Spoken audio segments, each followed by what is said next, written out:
Cantonment నియోజకవర్గం cantonment గ్రౌండ్లో జరుగుతున్న Telangana women's rugby league 2K25 ప్రారంభోత్సవ కార్యక్రమానికి హాజరై టాస్ వేసి మ్యాచ్ను మేడ్చల్ నియోజకవర్గం శాసనసభ్యులు మాజీ మంత్రివర్యులు చామకూర మల్లారెడ్డి ప్రారంభించడం జరిగింది. So many sparkly eyes here. I'm an eye doctor, so I look at the eyes first. So how do you world read చేసే శక్తి మన దగ్గర ఉన్నది, మన తెలంగాణకు ఉన్నది, మన హైదరాబాద్కు ఉన్నది, మన రాష్ట్ర తెలుగు ప్రజలకు ఉన్నది. కాబట్టి రాబోయే రోజులల్లో గత 50 సంవత్సరాల సంది కూడా లీడ్ చేస్తున్నాం మన తెలుగు పీపులే ప్రపంచాన్ని. ప్రతి సైంటిస్టులు కానీ, డాక్టరిస్టులు కానీ, ఇంజనీరింగ్లు కానీ అన్నిట్లలో స్పోర్ట్స్లోనే కొద్దిగా వెనుకబడి ఉన్నాం. అది కూడా ఈ తర్వాత తప్పకుండా మన వాళ్ళంతా కూడా, ఎందుకంటే ప్రపంచమంతా ముసలోళ్ళు అయిపోయింది. Japan, Germany, Korea, Taiwan, China, America అందరూ కూడా సీనియర్ సిటిజన్స్ అయిపోయారు. కొత్త పిల్లలు లేరు, కొత్త ప్రొడక్షన్ లేదు.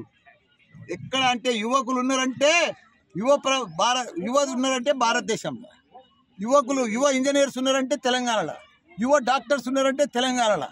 కాబట్టి వీళ్ళంతా కూడా రాబోయే రోజులల్లో మంచి స్పోర్ట్స్ మ్యాన్స్ కూడా ఉన్నారు. కాబట్టి వీళ్ళు ప్రపంచాన్ని లీడ్ చేస్తారు. తప్పకుండా ఈ గేమ్ బాగా సక్సెస్ కావాలని కోరుకుంటున్నాను.